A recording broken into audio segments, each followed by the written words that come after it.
You've heard of the Frankenstein creature. Everybody's heard of that guy. But are you familiar with the Golem? The Golem is a wonderful monster that comes out of the Jewish tradition. And this monster is older in many ways, maybe even going back to the Hebrew Bible. And there's been many permutations of this creature made by a rabbi in the medieval period in Prague, brought to life by writing the word truth across its head. Starts out as a gentle giant, but ends up wreaking havoc on its maker and the people it's supposed to protect. So today's episode is on the Golem. All right, so here's the final image that I came up with. I've done the Golem a few times, and this was the one that I'm fairly pleased with, and we're going to look at it today. It's the moment at which the monster turns on Rabbi Lowe.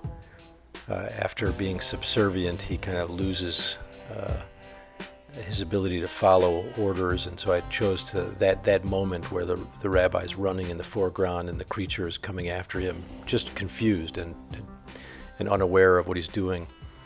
So I started out with sort of a line drawing with pencil, and you can see I looked at a lot of images of Prague architecture from Old Town in particular, trying to get some of the unique architectural elements in the background.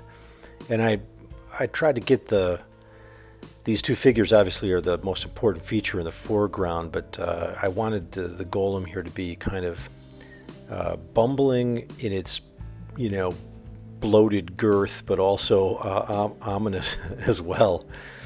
And so this gets me talking here a little bit about the nature of these kinds of monsters. I mean, the Golem is a kind of monster that I'm very interested in. Like Frankenstein's creature, Mary Shelley's creature, these are sort of gentle-hearted giants that have gone bad. And, it's the failure of Victor Frankenstein and society generally to provide a space for the creature and the human family, and that's what turns the creature into a monster. In Shelley's Frankenstein, she has the creature say, each man can find a wife for his bosom, and each beast have his mate, and I be alone, end quote. So the creature is alienated, and he can't find any solidarity with non-human animals and with humans. And this novel gives us a glimpse into the subjective interior of the monster's life. And that's, you don't get that glimpse into the Golem because the Golem has no speech. But also I like this idea of a creature that doesn't mean you harm explicitly, but just sort of accidentally. Obviously before Frankenstein we had this version of the Golem in Prague. The versions of the legend differ somewhat, but one iteration tells of this giant creature fashioned out of clay by Rabbi Lowe. At the time when the Jewish ghetto of Prague was regularly under anti-Semitic attacks, Rabbi Lowe brought the giant clay sculpture to life by writing the word emet, which is Hebrew for truth, on the forehead.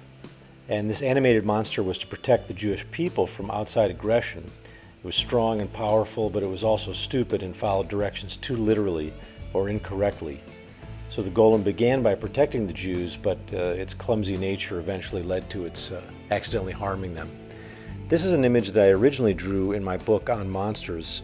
And I like the way that turned out because I was able to do the Hebrew on the forehead, and it's a lot pen and ink drawing, and it's got a kind of powerful simplicity.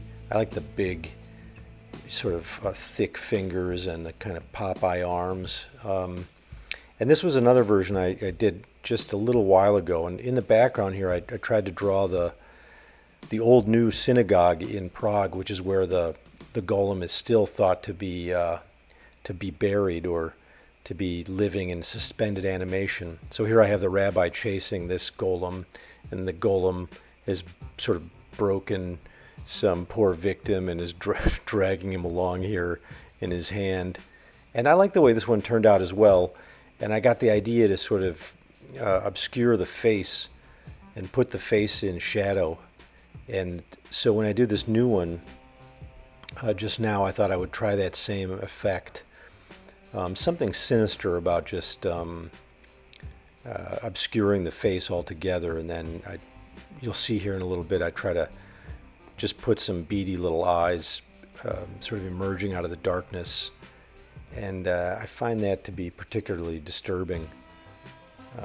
So here you can see I'm doing the drawing now with just a really nice Prismacolor pencil. It's kind of a purple, and you'll see there's going to be several stages of this thing, but I've got to get the lines are laid down, and now I'm trying to develop some sense of the structure through the shading. That gives you the sense of the form.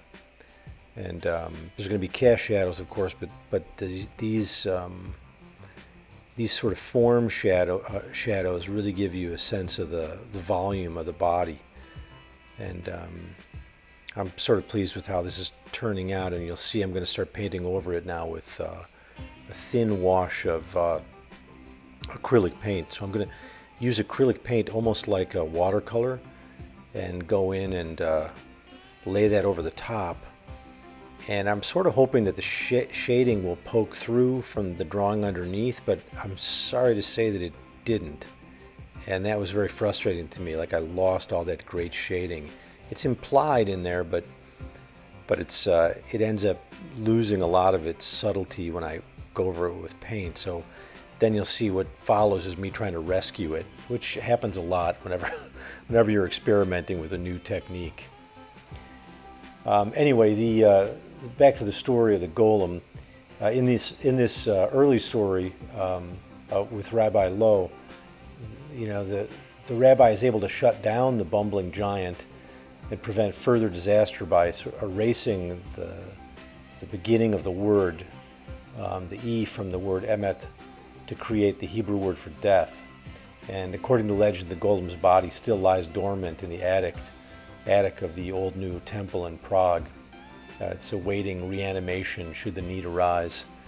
And if you go to Prague now, you can go visit the synagogue. The old new synagogue was originally created in 1270, so I think it might be the oldest synagogue in Europe.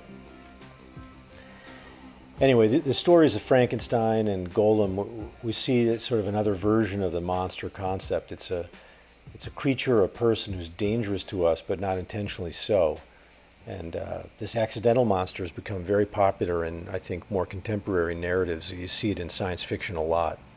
So here I am using the Prismacolor pencil after I've sort of gone over this with a roller to draw out the forms again. And I'm happy I was able to rescue the drawing, not really rescue it, but just do it again over the top of the acrylic. And I like the way that turned out. All I did at the very end was darken the head and shoulders and just punch up some of the colors, adding some sky in the background. So I think it's pretty creepy, but also it's got kind of a cartoony quality as well. And overall, I think it turned out all right. So if you like this image of the Golem and the story of the Golem, please subscribe to the channel and come back, hit the notification bell, come back for more, and hope to see you next time. Thanks for checking it out. Take care.